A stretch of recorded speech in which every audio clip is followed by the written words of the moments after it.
Today we're talking about 6 money traps that prevent people from building long-term wealth.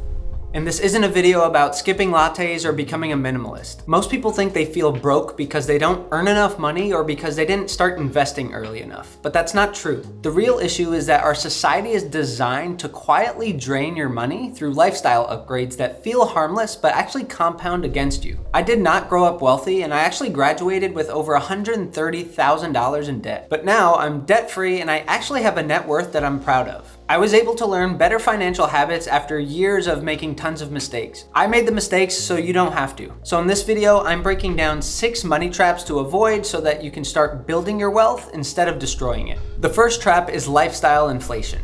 Most people think lifestyle inflation is something that happens to reckless spenders, but in reality, it happens to responsible people too. And it starts the moment your income starts to go up. You get a raise, your business starts to do better, and you start to earn a little bit more than you used to. And with these increases, your baseline quietly starts to shift higher. Your apartment gets a little nicer, you start to go to nicer restaurants, maybe you start to treat yourself to watches and clothes. And over time, the version of your life that used to feel like a luxury now becomes the bare minimum. And this is the trap. Because lifestyle inflation doesn't feel reckless, it actually feels justified, It feels like you earned it. And this is especially true if you live in a big city like New York, which is where I live, because when you start to spend more money and buy nicer things, you don't actually feel like a baller or anything. You feel like just a normal person because there's so much wealth in big cities that no matter how much money you make, there's always going to be someone that makes 10 times as much as you. And that's exactly why it's dangerous. Most people assume that if their income is going up, that they must be doing better financially.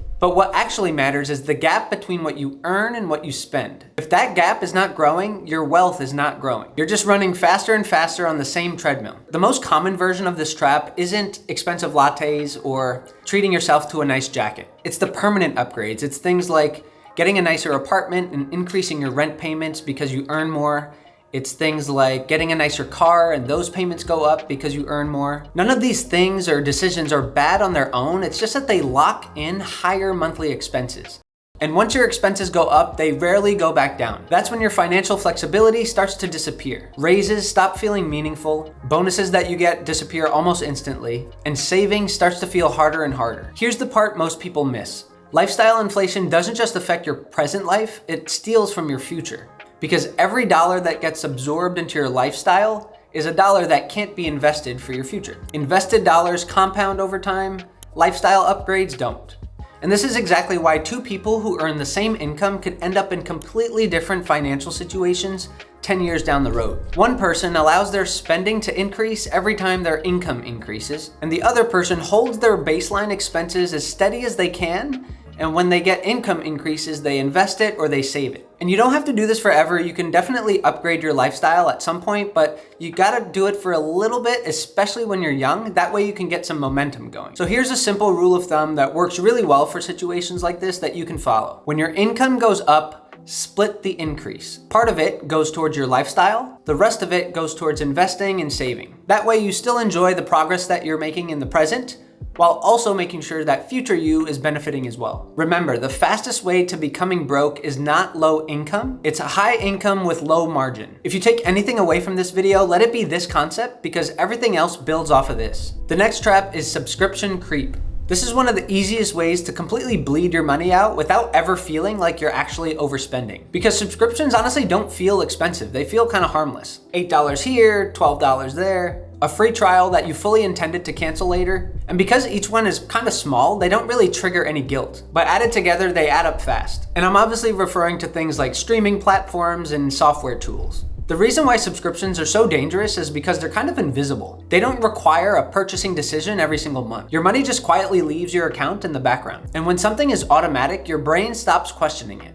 Honestly, most people probably couldn't even tell you exactly how many subscriptions they're paying for right now. And it's not because they're irresponsible or anything, it's just because that's the way the system is designed. Right now in 2026, you probably realize that subscriptions are the default business model for pretty much everything. Companies don't want you to buy once, they want you to sign up for the thing quickly and then forget that you're even paying them. And here's the trap. As your income goes up, you'll find that your subscriptions also start to go up. You're gonna start justifying a few extra subscription tools because they make you more productive, or you just keep services a little bit longer because honestly, canceling is just too much work. And slowly, your fixed monthly costs are gonna start rising over time without actually improving your life. Here's a rule that you can adopt that has really helped me a lot. Every subscription has to earn its place. If you're not actively using it, it doesn't deserve to stay. And if you wouldn't resubscribe to it today at full price, just cancel it. You can always add it back later, but trust me, just cancel it. You probably won't need to add it back in the future. A simple move that works well is doing one subscription audit every single month. I personally do this in my monthly finance check. First Saturday of every month. I talked about that in a previous video. You look at every single recurring charge and ask yourself, do I use this? If the answer is no,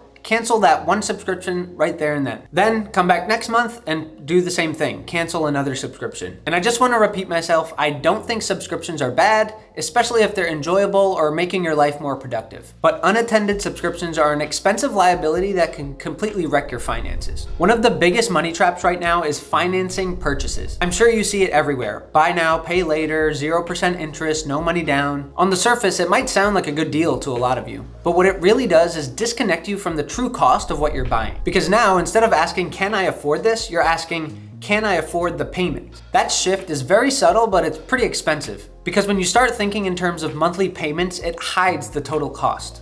The trap with financing is that it creates false affordability. Just because you can afford to make the payment doesn't mean you can actually afford the thing. True affordability means you can buy it in cash right now without any stress. Buy now, pay later makes big purchases feel painless, and painless spending leads to more frequent spending. Buy now, pay later isn't just for real estate and cars and education anymore. These days, there are companies like Klarna where you can buy now, pay later, clothes, and DoorDash. It's insane. And because the payments are spread out, nothing feels urgent. But before you know it, all these purchases start to stack up and your checking account starts to dry out. This is where people get stuck with financing. They have money coming in, but that money is already allocated and tied up to past decisions. Their future income is paying for irresponsible decisions made in the past. And that's a really dangerous place to be. Now here's a rule that's gonna prevent you from falling for this trap. If it's not an asset, think twice before financing it. Assets have the potential to grow or produce income. Most consumer purchases don't. They depreciate, they lose value, but the payments that you're gonna have to make in your financing schedule,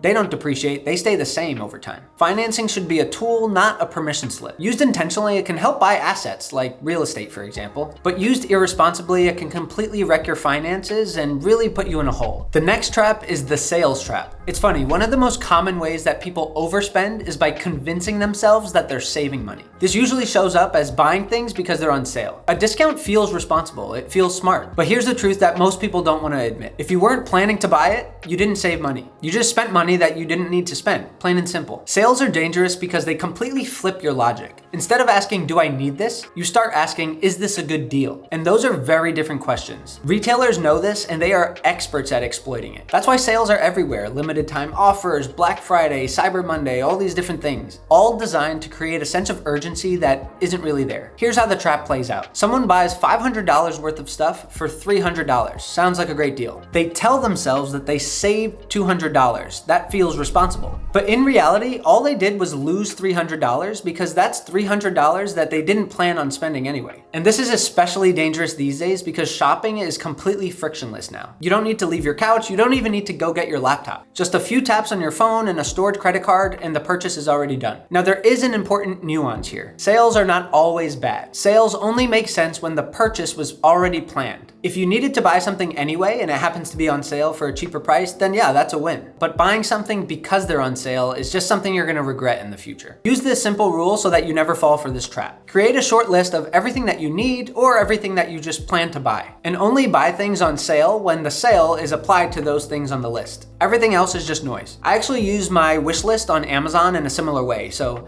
anytime I really want something or I plan on buying something, I just add it to my Amazon cart and then there's always a sale. So anytime a Cyber Monday comes or whatever sale comes, I check my list and I see if anything I need or want is on sale. And if it is, I buy it. And honestly, it's guilt-free because I'm buying something on sale for a cheaper price that I was gonna buy anyway, so that's a win. So this one habit, the wish list thing that I just talked through, can save hundreds of dollars a year. One of the biggest money traps that people fall into is investing without understanding. Usually it starts off with some story that you hear. A friend who's up really big on a particular investment, a tweet about some new technology investment that's going crazy, a headline that makes something feel very urgent, and suddenly it's funny, not investing in the thing feels riskier than investing. This is financial FOMO, and it's a dangerous place to be. Most people don't invest in things they understand. They invest in things that sound confident. Someone on social media explains it really well, they use convincing language, they show screenshots, it sounds like a no-brainer. That confidence gets mistaken for certainty. Here's the truth though, if you can't explain how an investment makes money,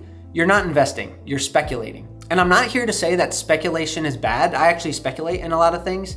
You just have to know what game you're playing. Because the real danger is thinking that you're investing and building wealth, but you're actually just gambling and speculating. And this shows up everywhere these days. Crypto, meme stocks, flipping real estate, all these little side hustle things that people are talking about. So to cut through all the noise, use this simple rule of thumb. If you don't understand the downside, you don't understand the investment. Every investment has a risk, even the safest investments. The question is, have you done your research and assessed the risk versus the reward? The people who build wealth consistently are not the people that chase after every opportunity. They invest in things that they can explain and things that they understand, and they're honestly okay with slower, steadier returns. And that patience compounds over time. This is how they're able to build wealth. You don't need to invest in everything that causes FOMO. You just need to invest in a few things consistently and let that compound over time. I might get burned in the comments for this one, but I gotta tell the truth. One of the biggest money traps that I see, especially living in a city like New York, is when you hear people say something like this: I like to spend money on experiences,